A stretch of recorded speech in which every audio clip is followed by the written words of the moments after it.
Bonjour à tous, bienvenue sur ce premier webinaire Waves. Alors, aujourd'hui, on va discuter et voir ensemble comment développer des applications décentralisées sur la blockchain Waves. Ok, donc, alors, on va diviser ça en plusieurs parties. La première partie, je vais faire une présentation de quelques slides pour vous présenter rapidement ce qu'est une DApp, le langage RIDE et ses spécificités. Et ensuite, je ferai un peu de live coding pour vous montrer un peu en situation comment mettre tout ça ensemble. Et à la fin, on pourra faire un Q&A, c'est-à-dire que vous pourrez poser des questions et je vous répondrai si besoin. Ok, vous avez la chat box si vous avez des questions. Je ne répondrai pas forcément pendant la présentation, mais je reprendrai toutes les questions après afin d'y répondre. Ok, donc pour me présenter rapidement, je suis Christophe Verdeau, je suis web développeur depuis 15 ans, 16 ans bientôt. Je vis aux Philippines depuis 10 ans. Je suis ambassadeur Waves pour la France et pour les Philippines. Et je suis le développeur et le fondateur de Signature Chain, une application sur la blockchain Waves. Ok.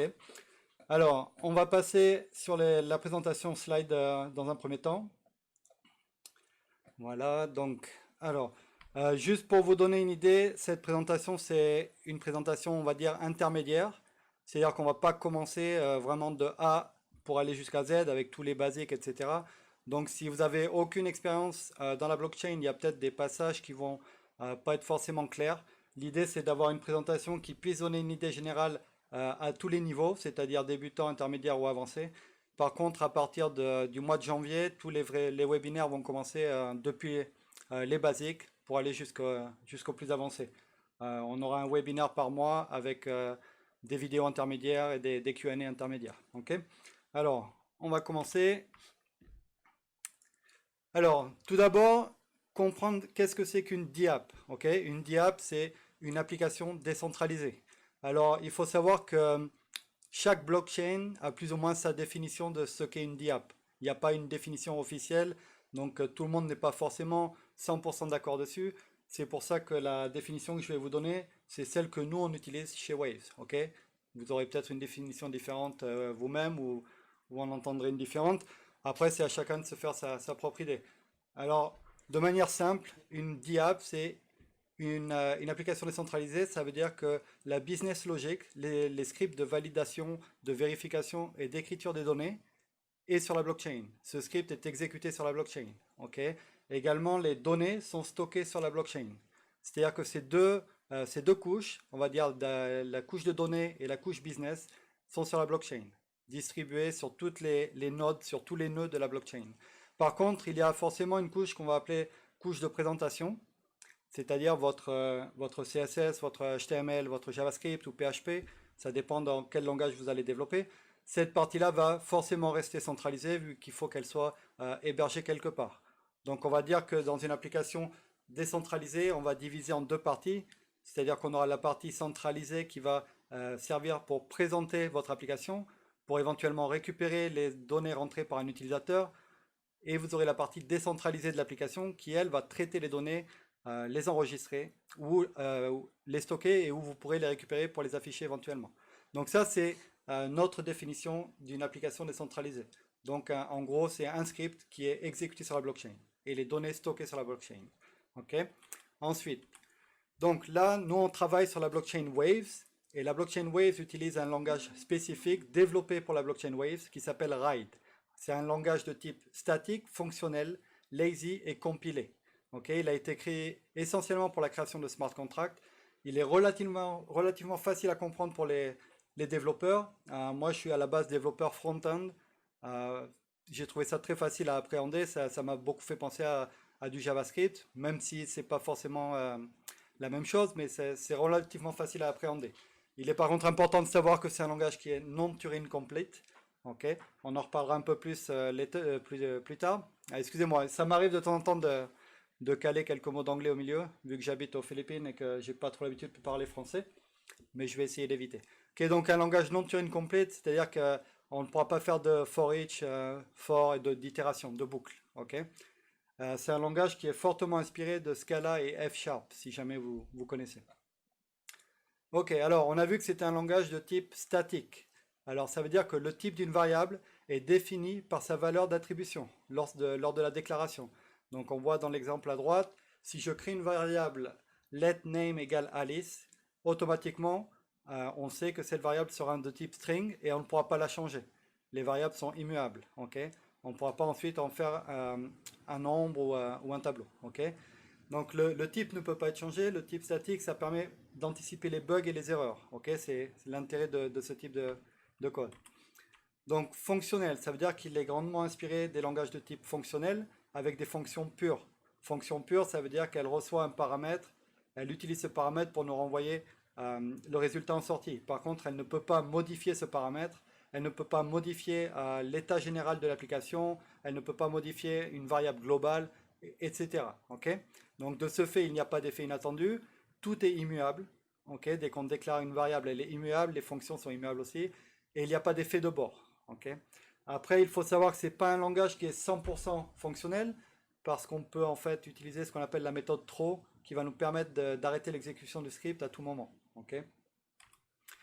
Donc, langage de type lazy. Lazy, c'est assez simple, ça veut dire que tout ce qui n'est pas utilisé ne sera pas calculé, ne sera pas compilé. Okay. Ça s'applique pour les variables et pour les fonctions, ça permet d'optimiser le script. On voit dans l'exemple à droite, alors j'ai ma fonction sayHello, je déclare une variable useName, Bob, mais par contre je retourne avec ma fonction, je retourne hello et name. C'est-à-dire qu'à aucun moment j'utilise useName, ce qui veut dire que cette partie-là ne sera pas compilée. On ne la retrouvera pas dans le script final à la compilation. Okay. Il faut savoir aussi que comme c'est un langage de type fonctionnel, il n'y a pas besoin d'écrire return avant de renvoyer le résultat. C'est automatiquement, ce qu'on va écrire à la fin sera automatiquement retourné. Okay. Alors, les variables, il faut savoir qu'elles sont déclarées avec le mot let, un peu comme en ES6, en JavaScript. Par contre, ce qui peut être un peu confus, enfin ce qu'il était pour moi venant du JavaScript, c'est que toutes les variables sont immuables. Et pour moi, quand c'est immuable, c'est plutôt une constante. Okay. Donc ici, il va falloir juste intégrer que les variables sont en fait des constantes, mais qu'au lieu de déclarer avec const, on va les déclarer avec let. Okay. C'est la petite différence, mais il faut juste savoir qu'elles sont immuables et donc c'est des constantes. Okay. Ensuite, il n'est pas possible excusez-moi, de faire de variable shadowing. C'est-à-dire que si je déclare une variable avec un certain nom, je ne pourrais pas, même dans un scope différent, dans une fonction ou un niveau différent, déclarer une variable du même nom. Ce n'est pas possible et ça va me renvoyer une erreur de compilation. Okay. Alors ensuite, le type de données du langage RIDE. Alors les types basiques, c'est le string, l'integer, le boolean. Ensuite, on a les types un peu spéciaux, c'est les listes ou les tableaux. Le type unit, ça équivaut au type vide ou nul. Et le byte vector. Byte vector, c'est byte array ou le tableau de données. Okay. Ensuite, alors les fonctions. Pour déclarer une fonction dans RIDE, on va utiliser le mot func, F-U-N-C, suivi du nom de la fonction, et ensuite les paramètres. Les paramètres doivent obligatoirement être typés, okay, avec un des quatre types de données, c'est-à-dire string, integer, boolean, okay, et byte vector. C'est les quatre qu'on peut utiliser pour les fonctions. Okay. Ensuite, on peut l'écrire soit avec les accolades sur plusieurs lignes. À noter qu'on utilise un égal après les parenthèses et avant les accolades, ce qui n'est pas forcément le cas dans d'autres langages. On peut donc déclarer aussi les fonctions sur une ligne, comme on peut voir ici. Et par contre, on ne peut pas faire d'overloading de fonctions. Ça nous renvoie une erreur de compilation. C'est-à-dire que si j'ai déjà une fonction add, je ne peux pas en déclarer une autre, même si j'ai des paramètres différents pour cette nouvelle version. Okay, ce ne sera pas possible. Ensuite, on a les conditions. Alors, il faut savoir que lorsqu'on fait un if, il y a forcément un else, une branche else qui est obligatoire. Donc, on voit dans cet exemple, if country code égale AT, then Vienna, else if country code égale CH, then Bern, else Berlin. On ne peut pas faire juste un if, then. Il faut forcément un else. Okay. Ensuite, on peut aussi utiliser le if pour attribuer des données à des variables. On fera ça tout à l'heure dans le live coding. Ensuite, on a alors donc des fonctions mathématiques, pow, log, fraction. On n'a pas toutes celles qu'on peut trouver en JavaScript, mais il y en a pas mal. Vous pouvez les trouver toutes dans la documentation. Les commentaires. Alors, les commentaires commencent avec un dièse et on ne peut pas faire de multiligne. Du moins, si vous voulez faire un multiligne, il faut un dièse par ligne. Ok. Alors, un avertissement, c'est ce qu'on a vu tout à l'heure au tout début. Le langage RIDE est non-Turing complete. C'est-à-dire qu'il n'y a pas de récursivité. Vous n'avez pas de for each, des trucs comme ça, de while, etc. Par contre, récemment, il a été ajouté ce qu'on appelle le fold. Le fold, c'est un peu l'équivalent du Redux. Redux, c'est une JavaScript, si vous connaissez. Donc ça va vous permettre quand même de faire des itérations sur les tableaux. Par contre, il va falloir définir le nombre max la taille maximum du tableau à l'avance. Ok. On ne verra pas le fold aujourd'hui dans le live coding, mais dans un des webinaires à venir, on travaillera dessus, notamment pour les smart contracts de multisignature. Okay. Donc les avantages du non-Turing complete, c'est que le coût du smart contract, de son appel, est connu à l'avance. Contrairement à des langages où on va utiliser ce qu'on appelle des gaz, du carburant. Dans d'autres langages, selon la complexité des données qu'on va envoyer ou du script pour exécuter les données qu'on va récupérer, le prix d'appel sera différent. Il sera calculé en fonction de la complexité. Ici, du fait qu'on n'ait pas de récursivité, le prix est fixe et il est connu à l'avance. Okay. Et l'avantage, évidemment, c'est que du coup, la fin du code est forcément garantie. Okay. Il ne peut pas y avoir de boucle infinie qui pourrait être utilisée pour des attaques DDoS, etc. Ok, alors, ensuite, lorsqu'on va écrire un smart contract, on aura plusieurs types de fonctions, notamment ce qu'on va appeler des fonctions callables. Okay. C'est-à-dire que toutes les fonctions qui vont avoir ce qu'on appelle une annotation, arrobas callable, avant la fonction, ça veut dire que cette fonction, elle pourra être appelée de l'extérieur. Okay. Ça ne vaut que pour le type de smart contract qu'on va appeler DApp.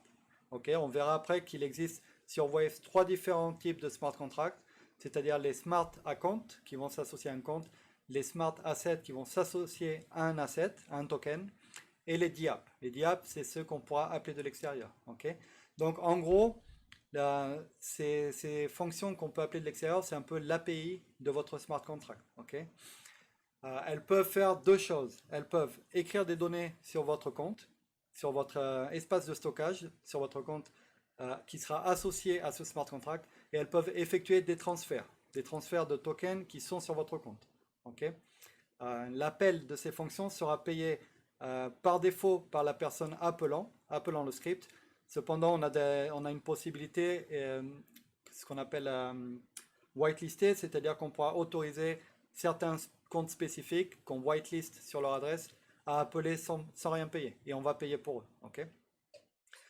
Alors, les données callables, c'est des données dans la callable, lorsque vous allez appeler la fonction, vous allez avoir ce qu'on appelle une variable qui sera globale, qui va vous donner toutes les données de la fonction, de l'appel.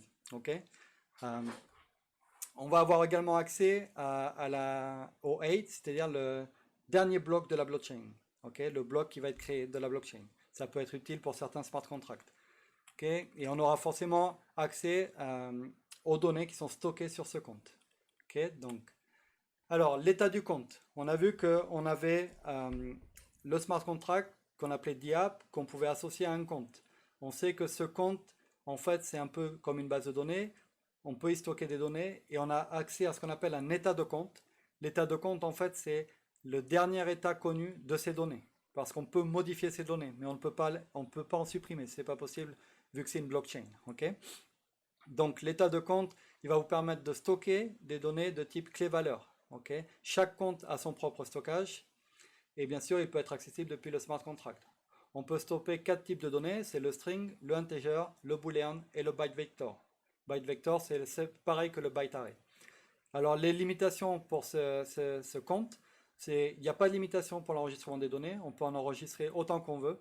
Par contre, on peut enregistrer jusqu'à 140 kilooctets par appel, mais que 32 kilooctets par enregistrement. C'est-à-dire qu'il peut y avoir plusieurs enregistrements dans un appel, maximum 140 pour l'appel entier et maximum 32 par clé d'enregistrement. Et ça vaut pour une écriture en direct. Par contre, si on fait une écriture en passant par le smart contract, c'est plus petit, on ne peut passer que 5 kilooctets de données. Okay. Ensuite, alors, les transactions de type data. Alors, si on prend l'exemple d'une interface CRUD, si vous ne connaissez pas l'interface CRUD, c'est ce que create, read, update, delete. Okay. Alors, le data transaction, la transaction de type data, ça va représenter la création et la mise à jour d'un état de compte. Ok? Donc, on va utiliser cette transaction pour ajouter des données sur la blockchain ou alors pour la remettre à jour. En sachant encore une fois que quand on met à jour des données, on n'efface pas les précédentes. Ok? On met à jour le dernier état des données, mais l'historique et toutes les anciennes données sont toujours accessibles sur la blockchain. Et on peut avoir jusqu'à 100 écritures de données par invocation.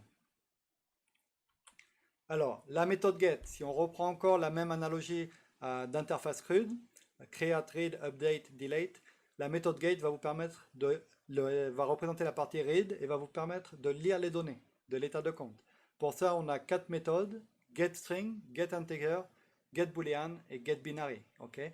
Donc avec ça, je peux aller chercher les données sur mon état de compte et les récupérer dans mon application ou dans mon smart contract, si je veux faire des vérifications. Par contre, comme on a vu tout à l'heure, il n'est pas possible de supprimer aucune donnée. Okay?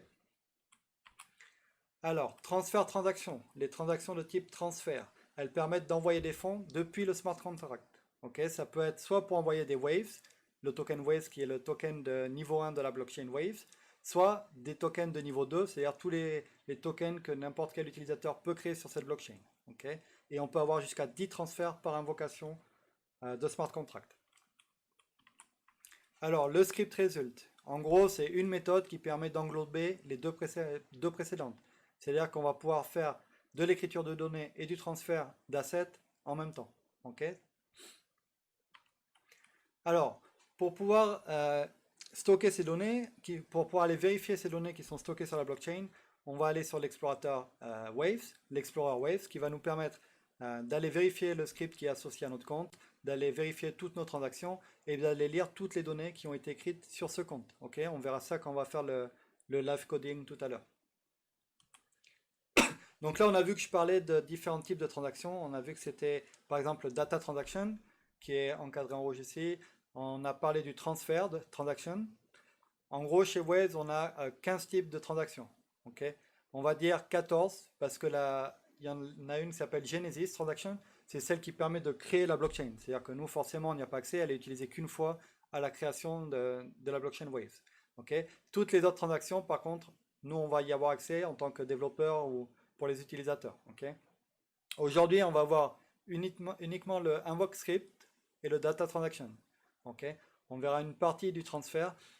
Toutes les autres transactions, on les verra toutes en détail une par une dans le webinaire du mois de janvier. Okay? On verra également comment créer des comptes, comment sont composés les comptes, etc. Okay? On recommencera un peu plus au début à partir de janvier. Mais là, c'est vraiment pour donner une idée générale.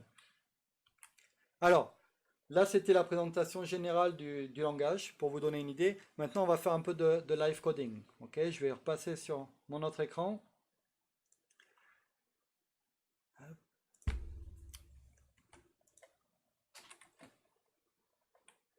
Ok, donc, alors, voilà. Donc, on va aller sur ce qu'on appelle l'IDE en ligne. Ok, donc là, pour ce webinaire, j'ai choisi la simplicité. C'est-à-dire que je vais vous montrer des exemples en utilisant un IDE en ligne, l'IDE de Waves. Après, évidemment, dans d'autres webinaires, on verra comment utiliser des librairies et des plugins pour pouvoir directement faire tout ça dans VS Code ou dans votre éditeur de code. Ok, donc, pour aller sur l'IDE, ide.wavesplatform.com. Ok. Donc, je ne vais pas vous présenter tout l'IDE en détail. Dans un autre webinaire, je ferai un webinaire qui sera entièrement consacré à tous les outils de la blockchain Waves, c'est-à-dire de l'IDE qu'on voit ici, Wavekeeper qui est ici le plugin navigateur pour les transactions, on verra le REPL, on verra les librairies, etc. Okay? Les images Docker pour créer vos propres blockchains de développement. Pour l'instant, c'est un webinaire générique, donc je vais aller rapidement au niveau de l'IDE. Donc ça, c'est votre IDE. L'important à savoir, c'est que ici en haut à droite, je peux créer un compte. Là, j'ai déjà mes comptes de développement. Ici, c'est mon IDE où j'ai tous mes smart contracts de test. Alors, pour commencer, on va créer un compte. Okay? On a vu tout à l'heure que un smart contract, c'est un script qui est associé à un compte. Okay? Donc, si je veux créer un smart contract pour faire une DApp, une application décentralisée, il me faut forcément un compte. Donc je vais générer un nouveau compte. Ok, je vais l'appeler DApp Webinar. Ok, comme ça, on sait que ce compte représente mon application décentralisée. Je l'ai sélectionné, on voit la pastille bleue, c'est sélectionné. Et donc maintenant, j'ai accès en haut à droite à mon adresse, à ma clé publique, à ma clé privée et à ma seed ici. Ok. Il est important aussi d'aller ici dans le petit icône de configuration et d'aller vérifier que vous êtes bien en testnet. Ok. Si vous voulez faire excusez-moi, du développement, vous développez toujours en testnet. C'est-à-dire que vous pouvez utiliser des token waves fictifs, c'est-à-dire que vous pouvez faire des bêtises ou des erreurs, ça ne posera pas de problème. Vous ne voulez pas travailler en mainnet dès le début, si vous faites des erreurs, vous perdez tous vos tokens. Ok. Donc là, je suis en testnet, j'ai créé un compte sur le testnet. Ok. Pour voir la différence entre un compte mainnet et testnet, en fait, il suffit de regarder les deux premières lettres. Quand ça commence par 3N ou 3M, c'est testnet. Quand c'est 3P, c'est obligatoirement mainnet. Okay. Mainnet, ça représente la production en gros. Okay. Je vais peut-être mettre le code un peu plus gros quand je vais commencer à coder. Vous n'hésitez pas à me dire si jamais c'est pas lisible et je mettrai encore un peu plus gros. Okay. Donc là, j'ai créé mon compte, okay, avec mon adresse, etc. Donc là, je suis bien sur mon compte. On le voit en haut, c'est le compte sélectionné, DApp Webinar. Ensuite, je vais aller à gauche ici, sur le petit plus, Create New File, pour créer un nouveau fichier. Donc, on a vu tout à l'heure, excusez-moi, on a vu tout à l'heure qu'il existe différents types de smart contracts. À l'heure actuelle, on a trois types de smart contracts. Okay. Le premier, account script, ça va être un smart contract qu'on va attacher à un compte. Et ce smart contract va uniquement avoir pour rôle de valider les transactions sortantes en fonction du script qu'on aura écrit. Sortantes uniquement. Okay. Pour le moment, on n'a pas de smart contract qui valide les transactions entrantes. Et on n'a pas vraiment de use case pour ça pour le moment. Okay. Asset script, ça va être un smart contract, mais celui-ci, il va être associé à un token. Au lieu d'être associé uniquement à un script, ça va être à un token et toutes les transactions de ce token, peu importe depuis quelconque, vont exécuter ce script-là. Okay. Et donc, on a le troisième smart contract qui s'appelle DApp, application décentralisée. C'est celui qu'on va voir aujourd'hui. Il va être aussi associé à un compte, mais la différence, c'est que celui-ci, on va pouvoir appeler ses fonctions de l'extérieur. Okay. Et en bas, vous voyez qu'on a ce qui s'appelle test. Ça, c'est pas un smart contract, c'est ce qu'on va utiliser pour faire des tests JavaScript. Okay. Quand on va tester nos smart contracts, on va voir ça après. Alors, donc pour aujourd'hui, on a dit qu'on allait faire une DApp, application décentralisée. Donc, je clique sur DAppScript. Okay. Par défaut, ça me crée ce fichier. Okay. Alors, attendez, je vais grossir un peu. Un peu gros. Ok, on va essayer comme ça. Vous me direz si c'est trop petit ou pas. Ok, donc, alors, par défaut, j'ai ce fichier. On voit que ces trois lignes en accolade au début, c'est ce qu'on appelle des directives. Elles sont obligatoires. Okay. Généralement, vous n'avez pas à y toucher. Okay. Ça veut juste dire qu'on va utiliser la dernière version de la librairie, c'est la version 3. On voit que c'est donc un smart contract de type DApp, c'est marqué ici. Et donc, c'est associé à un compte. Vu que si c'est une DApp, c'est associé à un compte. Okay. Si on avait fait un smart asset, ce serait de type asset, etc. Okay. Alors ensuite, vu que c'est un smart contract de type DApp, application décentralisée, on va avoir des callables, des fonctions qu'on peut appeler de l'extérieur. Okay. Il faut savoir que si je veux des fonctions privées, c'est-à-dire des fonctions que ma callable pourra appeler elle depuis le script, mais qui ne seront pas applicables de l'extérieur, appellables de l'extérieur, il faudra les déclarer obligatoirement avant les callables. Okay.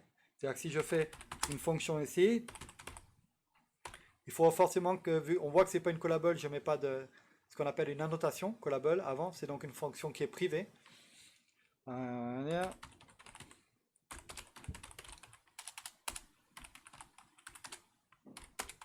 Voilà, donc ça c'est une fonction privée. Pour l'instant elle ne fait rien.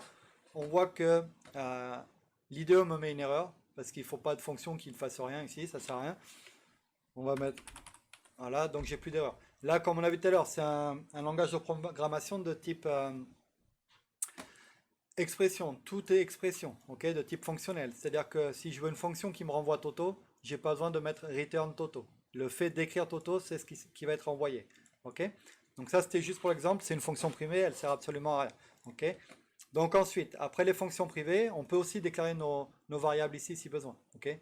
Si je veux déclarer adresse, et je mets une adresse ici, je peux la déclarer ici. Okay. Donc toutes mes déclarations de variables et mes fonctions privées sont obligatoirement déclarées en premier, entre les directives et avant les callables, les fonctions appelables de l'extérieur. Donc ensuite, callable. Alors, ça, c'est la notation qui définit que cette fonction qui suit pourra être appelée. Je peux en avoir plusieurs. Par contre, il faudra à chaque fois callable devant la fonction. On voit que j'ai dupliqué et hop, le bouton déployer en bas à droite ici a disparu. Il est plus cliquable. En fait, l'IDE va vous aider au maximum à éviter les erreurs. Et évidemment, il est interdit d'avoir deux callables du même nom. Ok? On voit que si je remplace foo par food, le bouton revient et je pourrai déployer. Donc c'est assez intéressant, ça vous permet vraiment d'éviter les erreurs. À chaque fois qu'il y aura une erreur, vous ne pourrez pas déployer le script sur la blockchain. Okay, donc on voit callable, on voit qu'on a un petit i entre parenthèses. On va l'appeler invocation, ce sera plus clair. Alors, ça veut dire que chaque fois qu'on va appeler la fonction qui suit, il y aura cet objet, invocation, qui sera automatiquement disponible dans la fonction. Cet objet-là, il représente la transaction qui a appelé. Il y aura toutes les données relatives à la transaction qui aura appelé cette fonction. Okay, on va le voir après, ce qu'on peut faire avec. Donc, j'ai ma fonction. Aujourd'hui, pour l'exemple, on va dire qu'on va créer une application décentralisée. Ça va être un compte. On va associer ce script et les gens pourront laisser un message sur mon espace de stockage. Me laisser un message. Okay, ça n'a pas forcément d'intérêt, mais c'est juste pour l'exemple. Okay, donc, on va appeler la fonction laisser un message. Okay, donc, forcément, si je veux une fonction où on peut laisser un message, on va passer un paramètre. On va l'appeler message. On a vu qu'il fallait absolument, obligatoirement, typer les paramètres. Donc moi, c'est un paramètre de type string. Okay, donc on voit que j'ai déclaré une fonction avec le mot func, le nom de la fonction, le paramètre, le typage. Ensuite, on n'oublie pas qu'il y a un égal entre les parenthèses. Okay, par défaut, il m'a mis un write set ici. On le verra après, on l'utilisera après.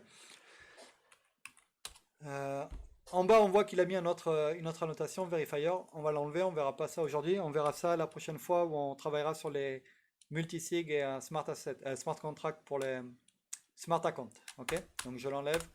À savoir qu'il n'y a que deux types de callables, okay, d'annotation, pardon. Les callables et les verifiers. Alors, là, j'ai la possibilité d'appeler cette fonction, okay, de l'extérieur. Pour l'instant, elle ne fait rien, donc elle est un peu inutile. Donc ce qu'on va faire, on va créer une variable qui va récupérer l'adresse de la personne qui a appelé la fonction. Okay, donc pour ça, je crée ma variable adresse. On va l'appeler adresse appelant. Adresse de la personne qui appelle. Okay, on va l'appeler adresse tout court, ce sera plus simple. Ok, donc on va l'appeler adresse égale. Alors on a vu que j'avais un objet invocation. Vous voyez, invocation. Ça c'est l'objet qui est passé obligatoirement automatiquement. Okay, ensuite, quand je tape point, on voit que j'ai plusieurs méthodes disponibles. C'est donc tous les éléments auxquels j'aurai accès et tous ces éléments me proviennent du compte et de la transaction de la personne qui a appelé. Okay, on a caller, public key, les fees, le fee asset ID, le paiement, la transaction ID. Donc nous, ce qu'on va vouloir ici, c'est caller. En gros, caller, ça va nous donner l'adresse de la personne qui a appelé. On veut l'avoir en byte vector, en byte array, donc on va me rajouter un point byte. Okay, alors, le truc, c'est que moi, je le voudrais de type string. Okay, donc pour l'avoir de type string, on va utiliser la méthode toBase58string qui va me convertir le byte array en string. Okay, ensuite, maintenant que j'ai déclaré ma variable, okay, je sais que j'ai donc l'adresse de la personne qui m'envoie un message. Okay, on va vouloir, alors on va utiliser une fonction privée pour donner un exemple. Okay, on va dire que set key. On va créer une fonction qui va nous permettre de créer la clé d'enregistrement, la clé pour l'espace de stockage, quand on va faire un stockage de type clé-valeur. Donc on va dire qu'on veut une clé avec clé, underscore, et l'adresse. Ok, on va l'appeler adresse aussi, ici. Donc ici, on va faire key, underscore, plus adresse. Ce sera ma clé de l'espace de stockage. Ok, c'est juste pour montrer un exemple en appelant une fonction privée. Donc on va dire une autre variable qu'on va appeler clé. Clé de stockage, non, juste clé. J'espère que c'est clair. Set key Bon, je mélange un peu le français-anglais, désolé. Et on va passer, hop, mon adresse ici, ok? Et ça va me renvoyer un string, key underscore plus l'adresse de la personne qui a appelé, ok? Ensuite, une fois qu'on a fait ça, je veux écrire le message de la personne sur la blockchain, ok? Je vais utiliser ce qu'on appelle un data entry, ok? Il y a deux paramètres, vous voyez, quand on écrit, l'IDE nous donne les informations. Il faut d'abord la clé, donc ça tombe bien, on a défini une clé juste ici. On passe la clé du stockage de données. Ensuite, on va passer forcément le message qu'on veut écrire associé à cette clé. Ok. On voit que le bouton déployer est de nouveau disponible. Ok. Ça veut dire que je peux déployer mon smart contract. Là, c'est un smart contract relativement simple qui ne fait pas forcément grand-chose d'utile, mais c'est vraiment pour l'exemple. Donc, je reprends rapidement. On a nos directives de déclaration. Une fonction privée qui va nous permettre de définir la clé pour l'espace de stockage de type clé-valeur. On a la notation callable avec sa variable automatiquement passée, okay, qui veut dire que la fonction qui suit est appelable de l'extérieur. On a donc la fonction qu'on vient de déclarer qui s'appelle laisser un message, qui nous permet de laisser un message sur l'espace de stockage du compte auquel est associé ce smart contract. Cette fonction a un paramètre, c'est un message de type string. À l'intérieur de cette fonction, je récupère l'adresse au format string de la personne qui vient de faire cet appel, cette transaction. Okay. Je définis la clé de mon espace de stockage en appelant la fonction privée que je viens de créer, qui va me retourner la clé de l'espace de stockage.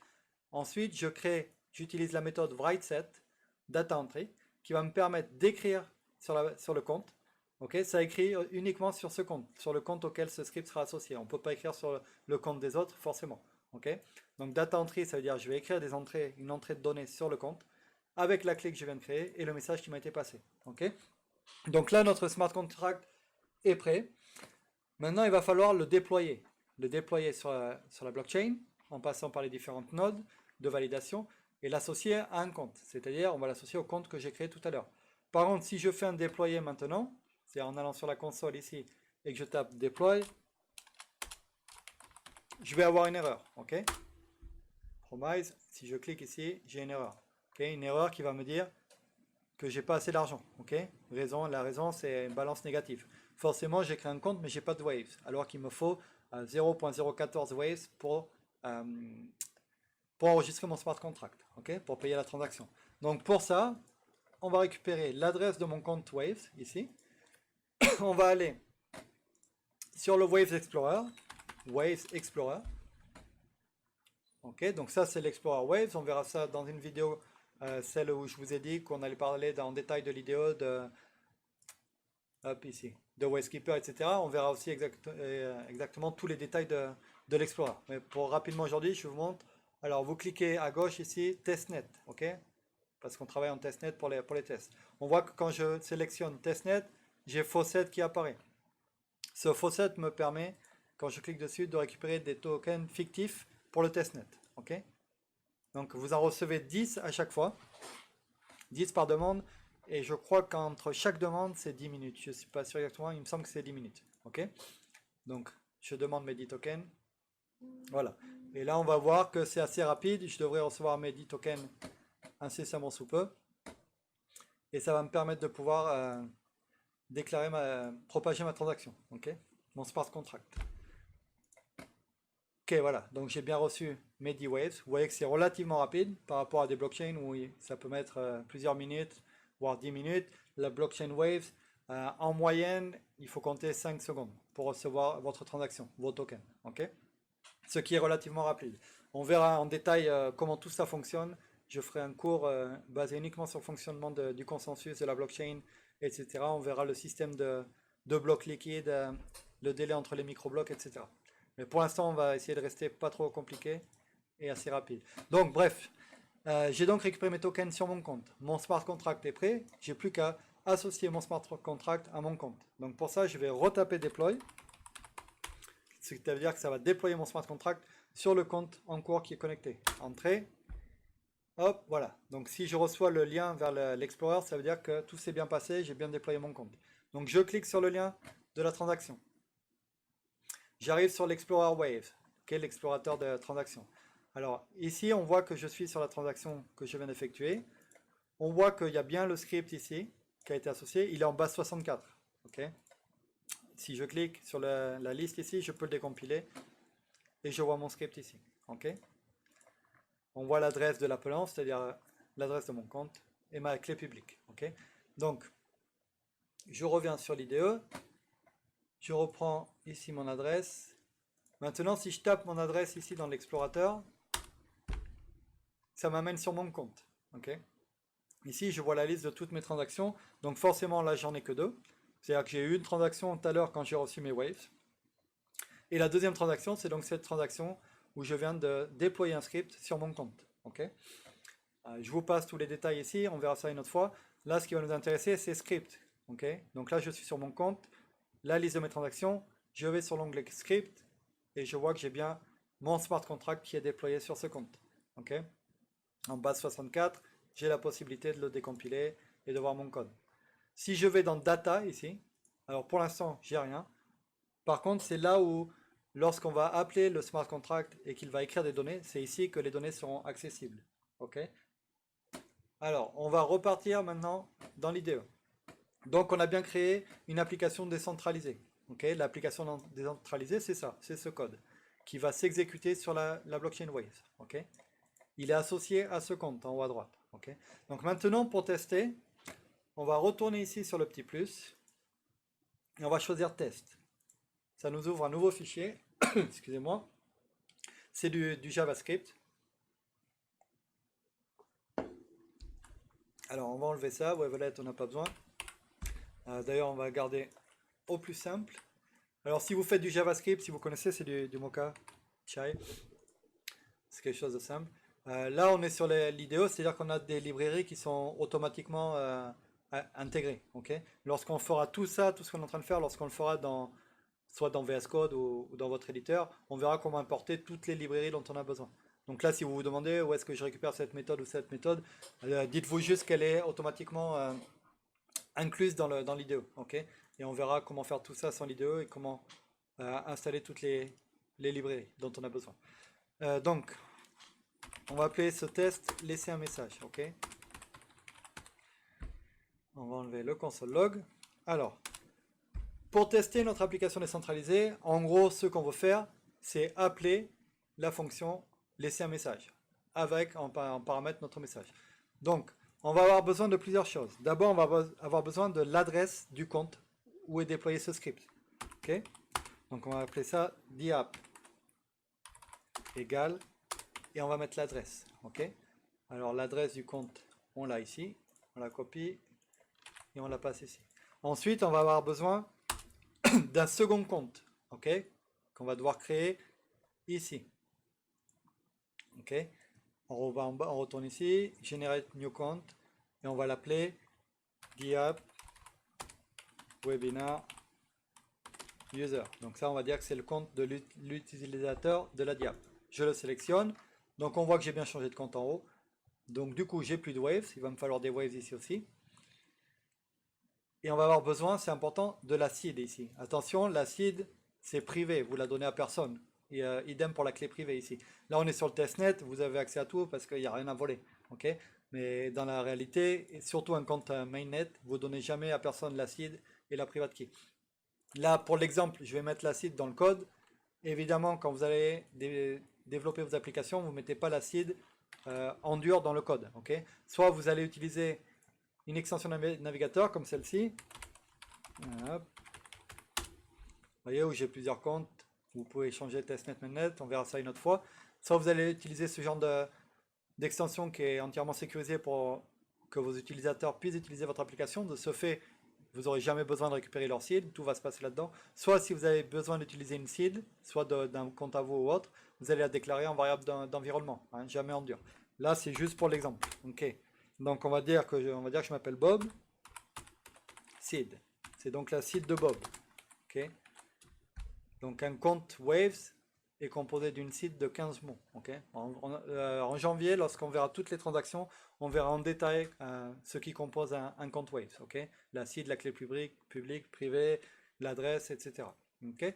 Donc il va nous falloir une dernière variable, le message de Bob.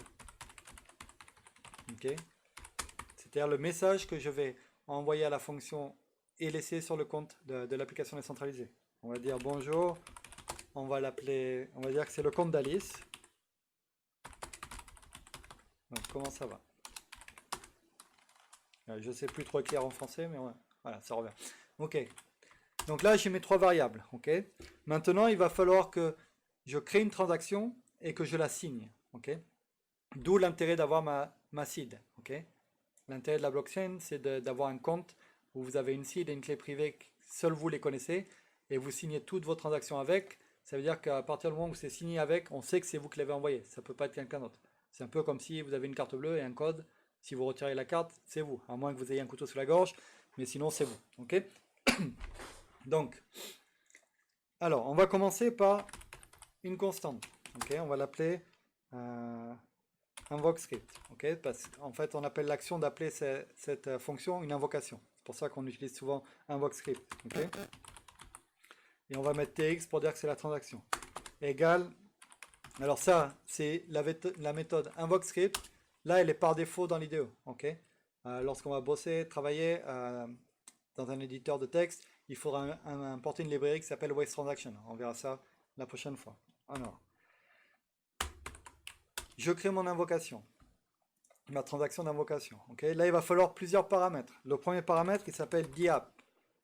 Et on y passe donc l'adresse de ma diap. Okay. On va appeler diap adresse pour que ce soit plus clair. Vous voyez que là, j'ai une erreur parce que cette variable n'existe pas. Okay. Ensuite, la deuxième paramètre dont on va avoir besoin, c'est call.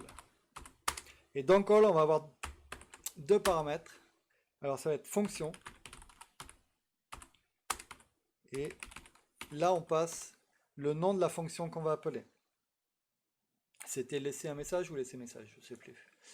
Laisser un message. Ok, donc on va le copier, comme ça il n'y aura pas d'erreur. La fonction. Et en deuxième paramètre, les arguments. Vous voyez, quand je tape, ça me dit ce que je dois passer. Ok, donc au niveau des arguments, ouais, c'est ça. Alors, on doit obligatoirement donner le type. Ok, ici ça va être un string vu que c'est un message. Et la valeur. Et la valeur, c'est Bob message. Alors j'ai une 1, ok, il manque un 2 points.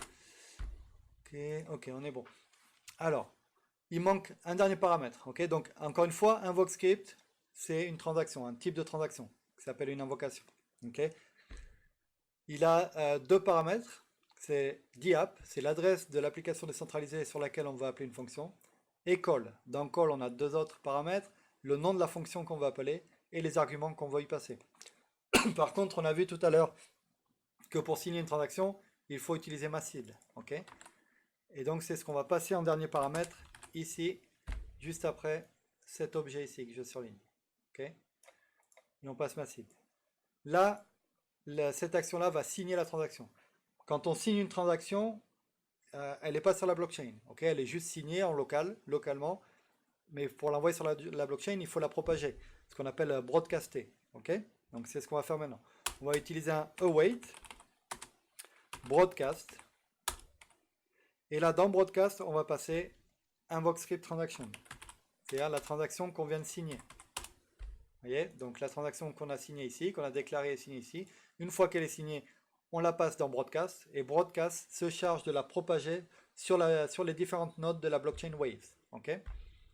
On va rajouter un dernier await.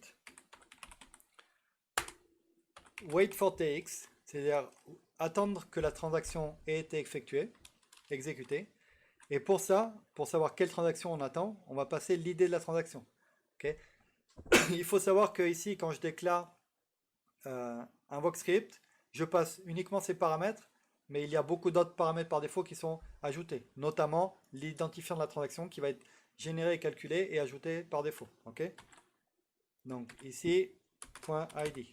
Okay. Donc je sais que j'attends que la transaction avec l'identifiant ici, une fois qu'elle est terminée, je peux exécuter quelque chose après. Et ça va être dans notre cas un console log. Console log qui va dire que Bob a bien laissé un message à Alice. Okay, donc Bob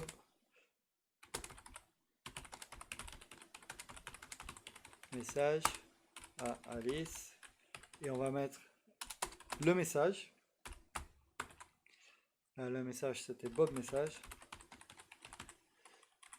Et on va mettre l'idée de la transaction, pourquoi pas.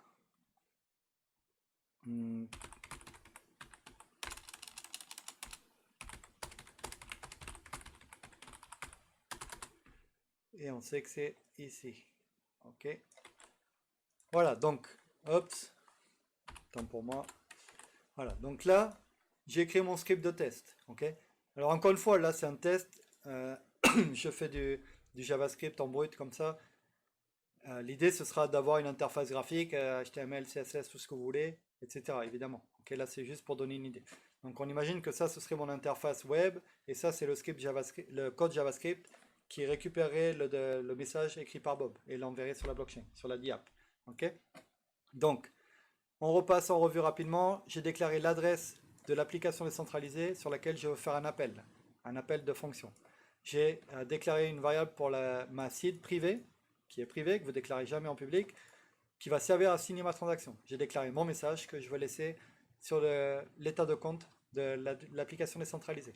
J'ai créé une transaction et je l'ai signée en passant tous les paramètres ici. J'ai broadcasté la transaction, c'est-à-dire je l'ai propagée sur la blockchain. J'ai attendu que cette transaction ait été propagée, et une fois que c'est terminé, j'ai mon console log de confirmation avec mes informations. Ok. Donc là, il va falloir aller chercher des waves pour notre nouveau compte. On voit qu'on a créé un nouveau compte, mais ce nouveau compte, il n'a pas de waves. Et pour invoquer une transaction, il faut payer également avec des waves. Il faut payer ce qu'on appelle les transaction fees. Encore une fois, ces transaction fees, ils sont fixes, ils sont connus à l'avance. C'est l'avantage d'avoir un langage de programmation sur la blockchain, RIDE, qui est non-Turing complete. Okay, ça permet d'avoir des coûts fixes et connus à l'avance. Donc là, on va retourner sur le faucet. On va remettre l'adresse ici. Ok, c'est bien ça. Je ne suis pas un robot. Et je vais redemander mes waves. Okay. Et on a vu tout à l'heure qu'il fallait attendre 10 minutes. Et malheureusement, il me reste encore 78 secondes. Du coup, je vais vous montrer autre chose. Un autre moyen pour récupérer des waves. Alors, c'est un des problèmes du faucet, c'est qu'à chaque fois, il faut attendre 10 minutes entre chaque compte et que c'est un peu laborieux. C'est pour ça que là, c'est pour la simplicité, mais en général, on va travailler directement avec VS Code et avec les plugins qu'il faut bien, qui vont faire qu'on n'aura pas toutes ces contraintes d'attente, on créera tout en code directement. Mais là, pour la simplicité, surtout pour les gens qui ne connaissent pas du tout, c'était plus pratique d'utiliser ça. Okay. Donc on va voir si j'ai réussi à gagner mes 78 secondes avec ça. Ok. Attendez, bon, je vous montre autre chose, comme je dis. Alors, là, on va aller sur testnet web platform. Ok, donc on va aller sur l'échange décentralisé Waves. Encore une fois, c'est un autre outil que je vous montrerai tout en détail dans les prochains webinaires. En gros, c'est la version de test, la version effective de l'échange décentralisé Waves. Ok, je vais me connecter sur un de mes comptes, un compte de test. Voilà, là je suis sur un de mes comptes et je vais envoyer un Wave depuis un de mes comptes, ça ira plus vite. Donc ça c'était mon adresse. Ici, ça c'est mon compte, ok. Et je vais envoyer un Wave, ça suffira pour les tests. Sur ce compte, je confirme. Voilà, et là j'ai envoyé un Wave sur le nouveau compte. Ok, donc là ça va arriver incessamment sous peu. Hop, vous voyez, flash, c'est relativement rapide. On a déjà reçu les 1 Wave. Donc maintenant je peux faire mon appel de transaction. Donc pour ça, je vais cliquer le petit le triangle vert ici. Ça veut dire que je vais lire play et ça va exécuter ma transaction. Ok, donc on voit ici dans la partie test que tout s'est bien passé. Donc on voit mon console log ici. On le retrouve donc ici. Il a bien laissé un message à Alice. Le message est ici. Comment ça va? Bonjour Alice, comment ça va, pardon. Et on a bien l'idée de la transaction. C'est-à-dire que là, si je prends cette idée de transaction et je retourne dans l'Explorer, je mets mon idée de transaction, je tape entrée et je vais voir ma transaction sur ce nouveau compte. Ok, voilà, on voit l'appel ici. On voit que c'est moi, c'est ce compte-là qu'il a appelé, l'adresse du compte. Je clique ici et on voit bien que j'ai reçu mes 1 Wave de tout à l'heure, c'était la première transaction et l'appel. Donc, j'ai bien fait mon appel de compte. Du coup, on va retourner maintenant sur le compte de l'application décentralisée. on va voir qu'il y a bien eu aussi l'appel ici, vous voyez, script invocation, une invocation de fonction. Et maintenant, si on va sur data, on voit bien que ça a été écrit sur les données du compte. Ok, on voit que le type de clé que j'avais défini avec ma fonction privée est ici, c'est-à-dire clé underscore et l'adresse de l'appelant, et le message qui a été laissé par l'appelant. Ok, maintenant, on va voir que je change mon message. Voilà. Et je refais un appel. Alors là, ça ne va pas m'ajouter une entrée dans l'espace de stockage. Ça va me mettre à jour. Ok? Ça va mettre à jour. Ok? Et hop, c'est déjà mis à jour. Donc vous voyez que c'est très rapide. Sur la blockchain Wave, tout est en général environ 3 à 5 secondes. Et donc ça met à jour. Donc il faut savoir que on ne peut pas, sur l'espace de stockage, supprimer les entrées. C'est-à-dire que je ne peux pas supprimer cette entrée avec cette clé. Okay? On ne peut pas modifier le nom de la clé. Par contre, on peut modifier le contenu de la clé. Okay? Par contre, ce n'est pas parce qu'on modifie le contenu d'une clé que les données précédentes ont totalement disparu. C'est-à-dire que si je vais dans les transactions, la liste des transactions, on voit que la nouvelle transaction était ici, mais j'ai toujours accès à l'ancienne transaction et aux données de l'ancienne transaction. Okay, c'est l'importance de la blockchain, c'est que c'est immuable, c'est qu'on peut supprimer aucune donnée. Et donc tout est traçable. Okay. Par contre, l'état de compte, le dernier état connu du compte, lui, on peut y modifier les données, mais pas en supprimer. Okay. Donc voilà, ça c'était pour le premier exemple. On a donc vu que j'ai créé un smart contract ici, qui permet d'appeler une fonction. Cette fonction va laisser un message sur l'état de stockage du compte auquel j'ai associé ce smart contract. Dans un fichier test ici, j'ai créé une transaction de type invocation que j'ai signée et broadcastée, propagée sur la blockchain pour permettre l'appel de la fonction et l'écriture sur l'espace de stockage. Ok. Donc on pourrait aller plus loin. Malheureusement, on a déjà passé un peu plus de temps que prévu, mais on pourrait aller plus loin, par exemple, en définissant d'autres entrées ici. Par exemple, des blacklists. Si je veux blacklister une adresse et pas l'autoriser à me laisser le message. Ok. Dans ce cas-là, dans cette fonction, on rajouterait quelques entrées qui iraient lire la blockchain pour savoir si l'adresse qui appelle est blacklistée ou non. Si elle est blacklistée, on renvoie une erreur. Si elle n'est pas blacklistée, alors on autorise l'écriture du message. Okay. On pourrait avoir une deuxième option, je vais vous montrer ça rapidement. On pourrait dire que chaque fois que quelqu'un va me laisser un message, attention, ce que je vais faire, ça n'a aucun intérêt, c'est juste pour l'exemple. Okay.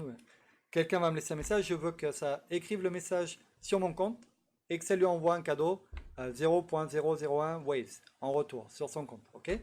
Donc on a vu au tout début, lorsqu'on a vu les différents slides de présentation, que WriteSet permet de faire un data entry, c'est-à-dire d'écrire des données, et qu'on a également ce qu'on appelle le transfer set, qui permet de faire un transfert de données.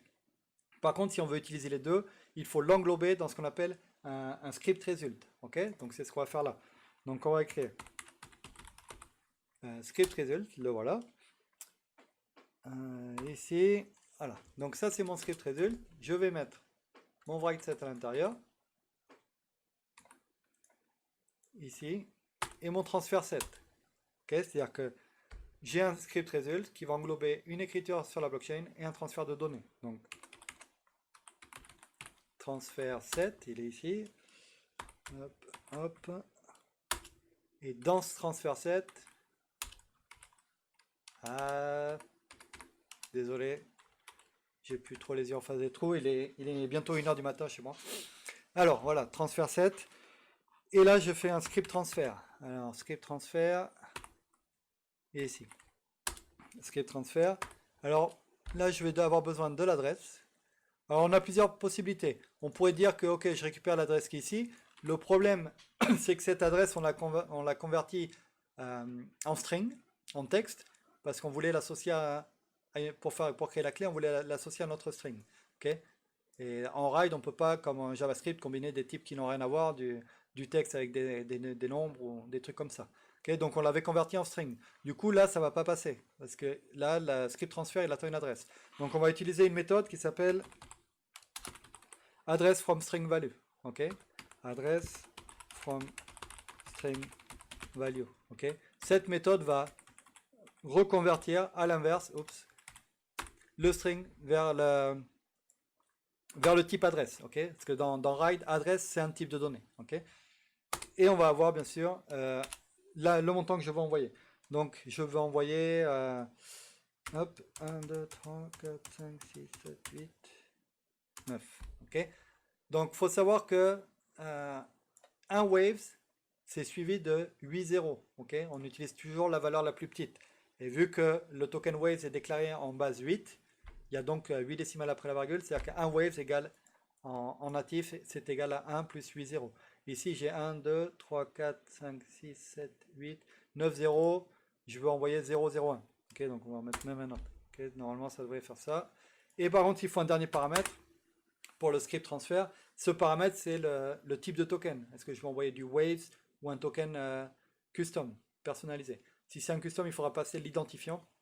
Là, vu qu'on veut utiliser waves, on a juste à mettre unit. On a vu sur les slides que unit représente nul ou vide.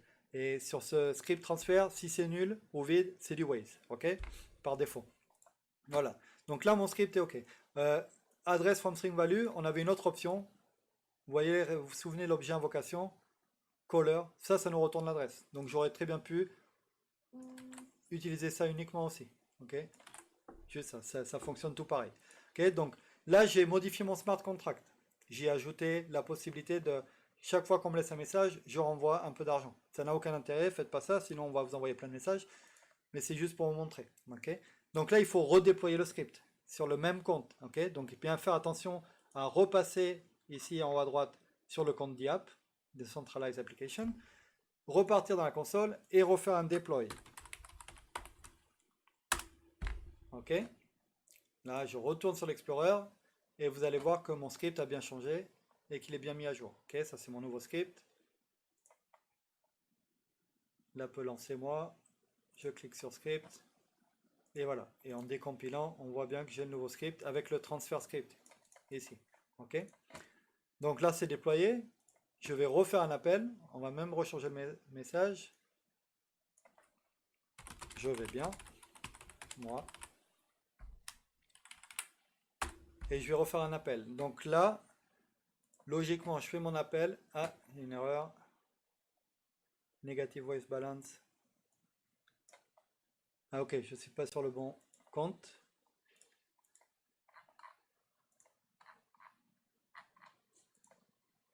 Si, je suis sur le bon compte. Texture file negative balance. Ok, c'est parce qu'en fait, j'ai essayé d'envoyer. Alors, on est où, on est là. J'ai essayé d'envoyer trop. C'était l'inverse qu'il fallait faire. C'est-à-dire que si je veux envoyer 001, il faut que j'enlève des zéros et non pas que j'en rajoute. Ok, sinon c'est l'inverse. Donc là, si je veux 001, on sait que un wave, c'est, je vais vous l'écrire en haut ici, 1 suivi de 8 zéros. 1, 2, 3, 4, 5, 6, 7, 8. Ok, ça c'est un wave. Si je veux envoyer 001, j'enlève 2 zéros. Ok, donc hop, c'est bien ce que j'ai là. Ok, donc je redéploie. Chaque modification, il faut redéployer le smart contract. Ok, il est bien redéployé. Je refais mon appel. Là, ça m'a remis l'erreur. Alors, vous inquiétez pas quand ça vous arrive.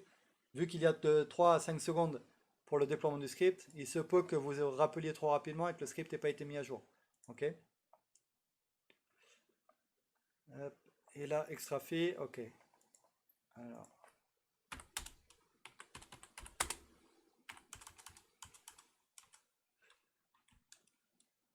Ok.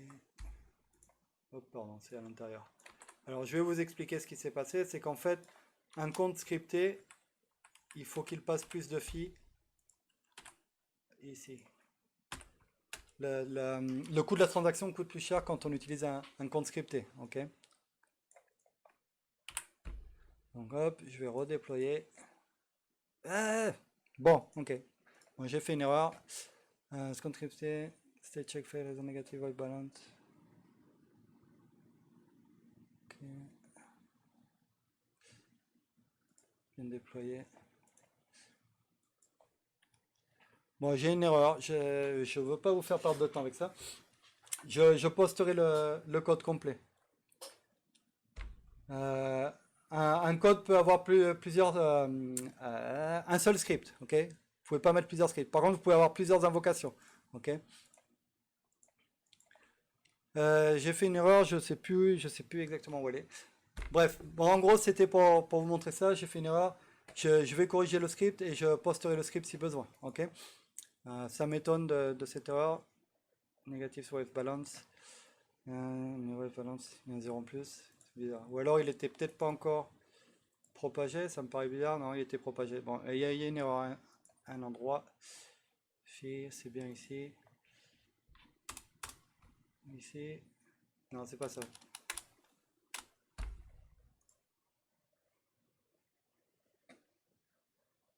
Ah ouais. Hop.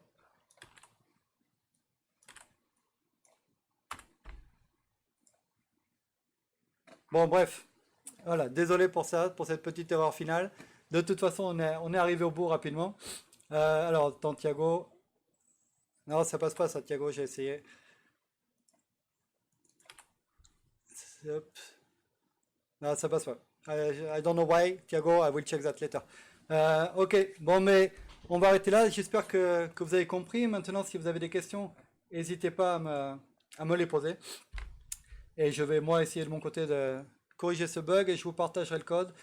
N'hésitez pas à rejoindre le Telegram. Alors, attendez, je vais vous montrer les informations pour le Telegram. Hop, comme ça, vous pourrez, si vous avez des questions, nous rejoindre sur Telegram. Ok, donc si vous voulez aller plus loin, alors vous pouvez nous suivre bien sûr sur cette chaîne YouTube. Ok, vous pouvez vous abonner et je vais poster régulièrement des vidéos. Si vous voulez organiser un workshop en France, n'hésitez pas. Soit avec moi quand j'y passe une fois par an. Soit avec Waze pour envoyer quelqu'un qui parlera anglais par contre, mais qui pourra envoyer quelqu'un. Soit organiser un webinaire si vous avez envie. Vous pouvez vous inscrire à notre formation en ligne. Alors sur stepic.com, on a une formation gratuite en ligne que vous pouvez suivre.